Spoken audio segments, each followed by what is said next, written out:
Well, we can just jump right in. So we Okay. tonight are chatting about Crash Landing. So it's so beautiful. I love the cover. Me Um, too. so can you just give us a synopsis of it?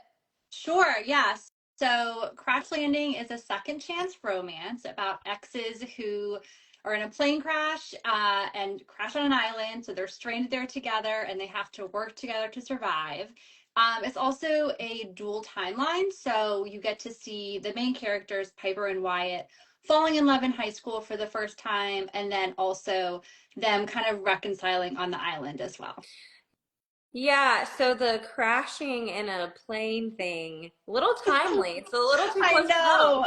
It's so unfortunate. I wrote it like almost 5 years ago now when planes were not falling out of the sky quite as much. So, yeah, a little scary. Okay, well, if you're in a crash, hopefully you can have a love story like this, but hopefully you're just not in one. Yes, that's the goal. So 5 years ago, where did you get the inspiration for this?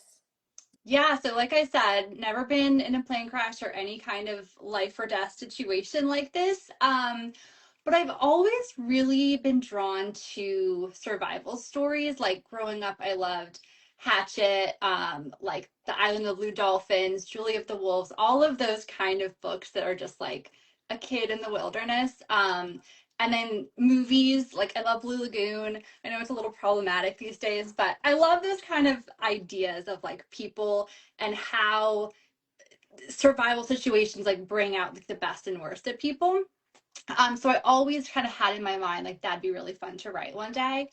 And also reading the book One True Loves by Taylor Jenkins Reid, I was really drawn to the story where the one character is stranded on an island for a year, and we don't really get his point of view at all. And I thought that's a really interesting story and could have been so different if both those characters had been on that island together. So that kind of got like the premise in my head of what would happen if two people who knew each other in some way were stranded together. That's so interesting. I've never read that one, but speaking of his point of view, Mhm. you wrote this as a single POV, and I'm always so interested to know why authors choose like one, two, Mhm. multiple points of view. So, how did you choose? Did it just kind of flow that way, or did you make a conscious decision? It was not a conscious decision. Piper's voice just is kind of what spoke to me the most as I was writing it. I also think once I was going through revisions, it was a lot to take on the dual timeline with a dual POV. I definitely thought about it, and I may release some bonus chapters and Wyatt's point of view at some point, because I love Wyatt, but it was as a brand new author, that was a lot to try to like figure out how to put that all together. So I just kept it. Piper's story, she also has the most growth. Like Wyatt's kind of done his healing journey a little bit, and Piper still has some growing to do. Well, I did want to talk about Piper. She is a successful woman. She's kind of straight laced, but she has a difficult relationship with her parents because they're still pretty controlling, a little judgmental. Why did you want this to be part of her story? Yeah, and I'll preface this by saying my parents are nothing like Piper's parents at all. Um, I wanted this idea of a character who has kind of had a really safe, predictable life. Her past's been laid out for her, whether she wanted it to or not. And I think growing up, she maybe didn't mind as much and it just didn't think too much about this path that had been laid out. She was kind of going along with it. Um, and then, of course, started to have her own ideas, and her parents were used to her doing what they wanted. So that's where the tension comes in. She's lived a pretty privileged life. So, kind of for her to have that, like her mom almost as the villain in the story, felt like that is such an emotional journey to find your own voice when your parents, especially your mother's voice, is like very loud in your ear saying what you should do. So really just exploring those family dynamics. You don't see the family a whole lot, but you know it's part of her like journey.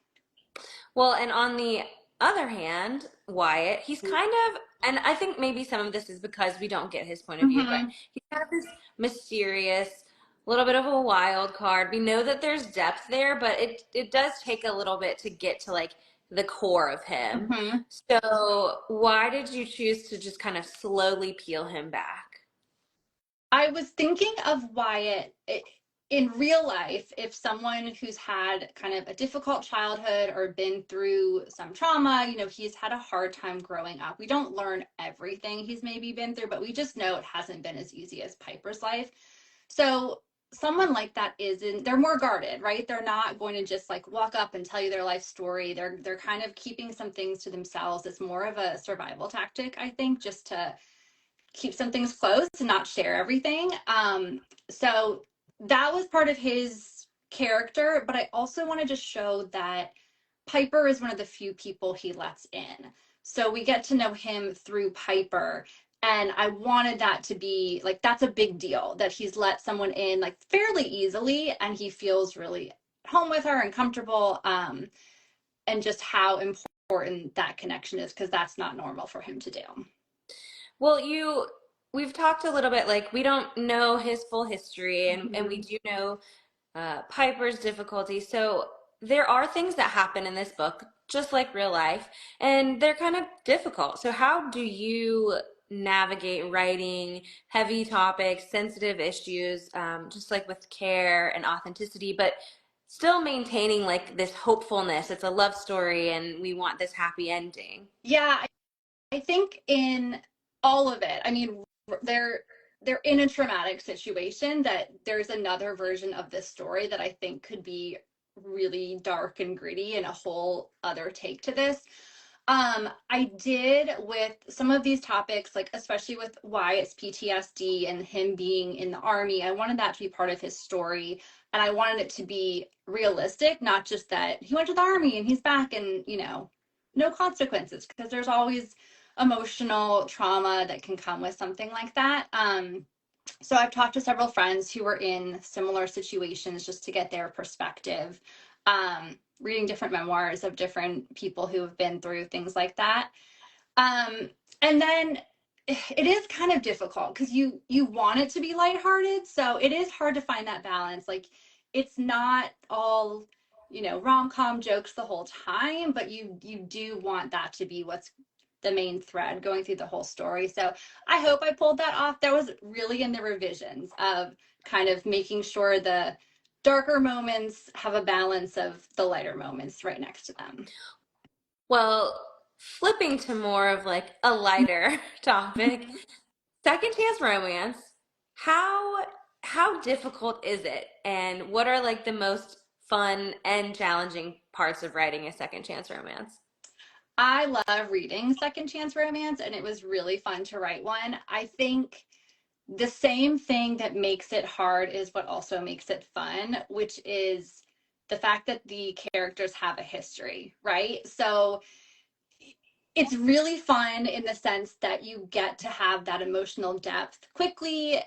They don't necessarily have to have the small talk or get to know each other. Like they know each other at their core.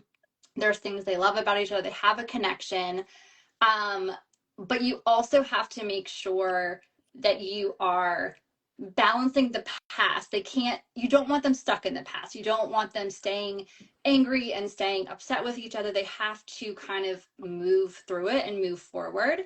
That's the challenging part. You want the resolution to be earned, so you don't want it to be an immediate like everything's cool, we're back together. You want it to be an earned resolution there, but you don't want them just kind of stuck in that. So yeah, that's the balance, but it's really fun and really gratifying as a writer to be able to dig into those connections that are already formed. I definitely think that is one of the most frustrating things about kind of any conflict in a love story is like you have all this build Mhm. up and then suddenly, oh, we're over it. And you're just like, Mhm. how did we get there? We need a little bit more. But I think you did a great job. Thank you. Yeah, especially when it's been years of built up. And I think what was great about this is they were children. I mean, they were 18 when they broke up, so they've just grown a lot naturally from then. So they get to rediscover each other as adults too, which so that was really fun to do. So 5 years is a long time to have this written and now finally coming out. How and Hmm. did you already mentioned revisions, but how much did the story change from just your initial conception and maybe first draft to what we have on the print today? That it changed so much. Probably I rewrote at least 75% of it. I think, in fact, the flashback dual timeline high school part of it is the only part that really stayed the same. Um, my first version was much more like women's fiction, much more about them struggling. And I think they had him on the island for 3 months, and it was just a lot darker. It was not a romance. I mean, there was romance in it, but I don't think it would have been categorized as a romance. So I started reading a lot more romance too around that same time, and really was able to hone in on like the love story I wanted to be central, and everything else kind of had to become the backdrop. So changes like making sure it was clear they had reached someone who was probably going to come rescue them at some point, like early on, um, was one of like the shifts that I made. So it wasn't just this dire situation. Like it's still hard and they're still struggling, but it's more of the rom-com level than the gritty level. So yeah, lots of changes, lots of revisions with various people throughout my writing journey. So, if there is one thing that readers could take away from this story, what would you hope that would be? I think I have two things. So when I was writing this, again, it was during the pandemic, I really was writing an escape for myself. I just wanted to be in I keep saying fun. it is about a plane crash, but it's fun. I mean, it's there's action, adventure, and it's beautiful Caribbean island. So I'm hoping readers feel like they've had a little mini escape from reading it. And I also hope, relating to Piper, if anyone can relate to her, that they also feel like if they're stuck in a situation or a career path or someplace where they feel stuck and they just don't know if they can switch, do something new, get out of it, that they feel like they can. Like there's always time to start over and do something new. Yeah, I love that.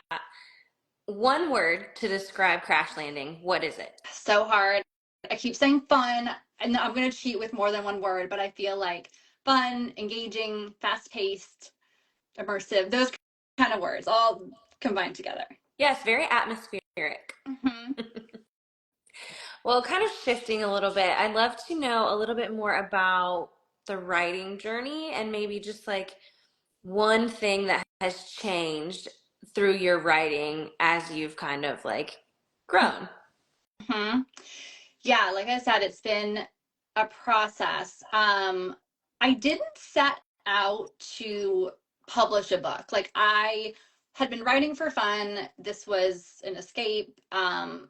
And obviously had a lot of extra time. And so it really was something I set about as like my project to work on.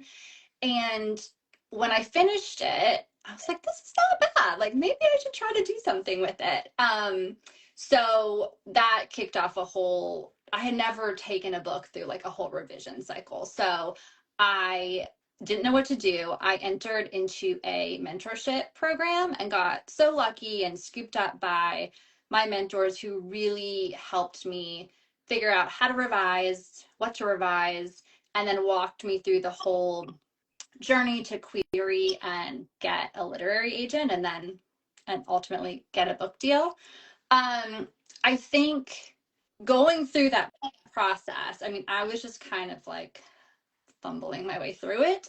So now looking back, I know a lot more about plot and structure, and I still am not someone who outlines a whole book, but I definitely think more about what beats I want to hit. I know a lot more about just the genre in general and the beats of the genre. So that I think is the biggest thing I've learned and am taking into future projects. Did you ever consider indie publishing or did you definitely want to try to get picked up? I I didn't consider, I feel like it's so hard to publish indie. Like, I am so impressed by people who do. I have a full-time job, and the thought of trying to figure all that out was overwhelming to me. Not to say that I wouldn't have if the traditional path hadn't worked out, but I got pretty lucky in how that all worked out. So grateful that I have people who can guide me with the cover and the design and where to put it and all of that, because that is beyond my skill set. So, what is one piece of advice you would give to writers and aspiring authors? This is probably advice that I need to take myself right now, but to not be afraid of the process. Writing, especially writing first drafts, it's really messy. It's really easy to get discouraged when you're writing something and it's not clicking, or the words aren't, they're not perfect. I mean, when you write a first draft, it is not what you read on your bookshelf. Like, they're so different, and it feels like so impossible to get from one to the other. So I would say to be persistent, to stick with it, to keep revising, trust the process. And part of that is finding your writing community, finding people you trust to give you feedback, to be your beta readers, and to help you grow. That's really great advice. Never give up. Never give up. Truly, I mean, it is easy when you're on in a really messy draft. It's like when you're cleaning out a closet. Like, it gets so messy before it gets organized. And I think most people who want to write a book but don't end up actually finishing or publishing give up in that messy stage. Yeah, I mean, that moment when you're cleaning out the closet, you're so excited, and then it all comes out, and you're like, why did I do this? Yeah, I'm just throwing it all away. you're like, wait, I thought this was going to be an hour-long project. Now it's a month long, and there's so much more here than I thought. Yeah, but once you finish it, if you're like, it feels so good, and it's worth it. Well, what's next for you? I mean, this Crash Landing comes out next month, April but 1st, yeah, the very beginning of the month. I can't, it's a week away. I can't believe it. Um, so that, yeah, that's what my focus is at the moment. But I am working on my second book with Avon right now. I can't say too much about it, but it is still going to be an action-packed romance. It is not as dramatic as a plane crash. But it's set in North Carolina, and I know, in the mountains. It will have tropes of opposites attract and flirting lessons and only one tent. oh, So I'm excited to share more, which will probably be a little while, but it's coming. that's so exciting. Well, Annie, thank you so much for joining me. I'm so excited for you and for Crash Landing to come out next week. It's gonna be available. Everyone should go read it. But thank you, and like best of luck during pub week. Thank you so much. I appreciate it so much.